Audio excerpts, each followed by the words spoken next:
Hello. I just wanted to go over some things to do with the curve profile tool.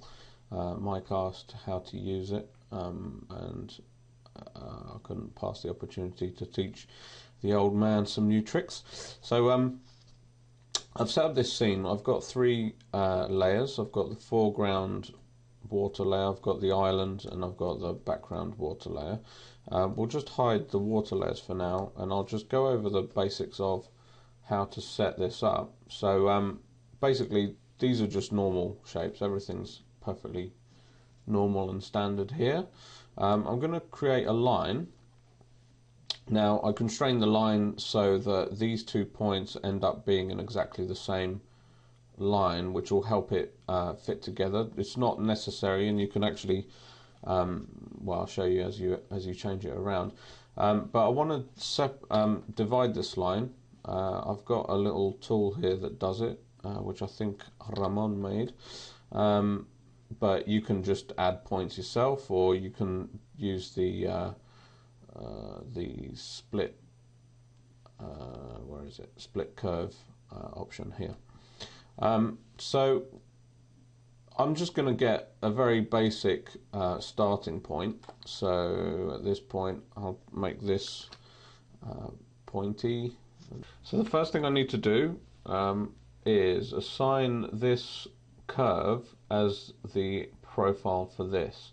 So I select this shape, I select the curve profile tool, and I click once on that shape. Easy peasy. First thing to do is change the repeat count, and that changes the number of times that this shape is wrapped around here. So the higher the repeat count, the more dense the shape is. I'm just going to find a happy place, and when I render, you'll see that you see some problems here, but they don't actually show up when you're rendering, which is nice. So one thing you can do is just directly work on this curve to create some different effects. You can add points to it, you can do whatever you like basically now that it's assigned. So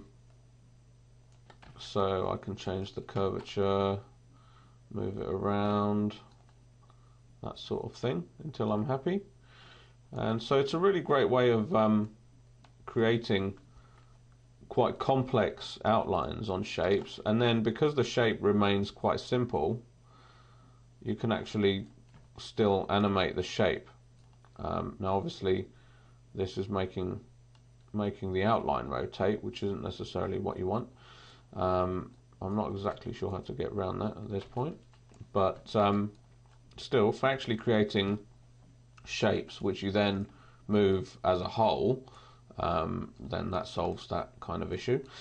So what I'm going to show you now is with these foreground and background, actually I animated that and I didn't do it on frame 0, so let me just correct this for a sec.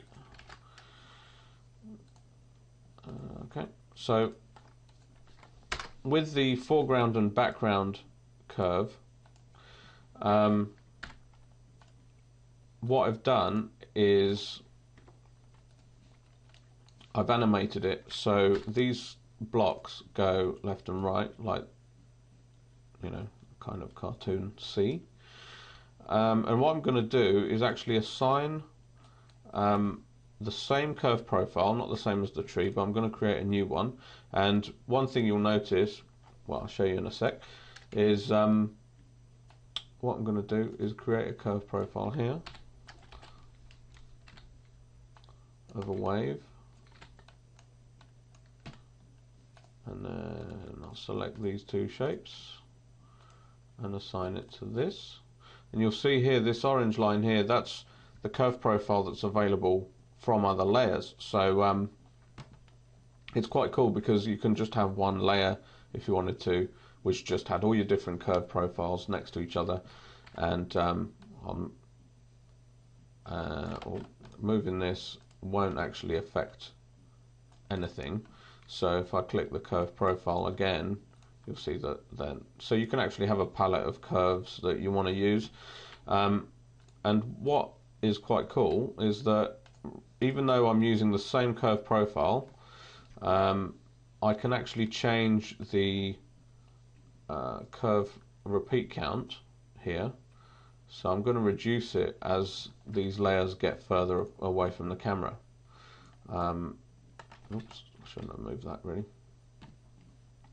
So what I can do is go to this layer here, do the same with these, put this curve profile, and on this one I'll reduce the count, oh, the other way, and then on this one, oops, now clicking off anything with the curve profile tool will get rid of the curve profile on that shape. So just click on it again, and then this I'll reduce to quite a lot here.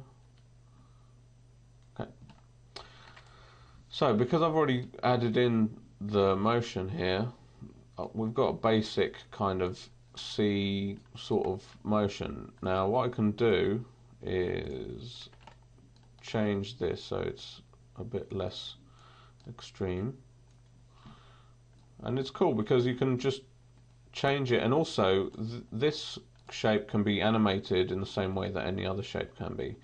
So what I'll do is I'll just change it here like this, so it's going, so I'm actually animating the curve as well as the boxes that the curve applies to.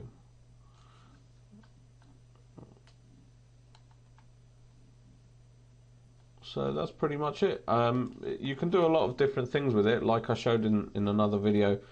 In this post, it's got the like a telephone cord, and in the same way as I use the telephone cord there, I'll just show you quickly.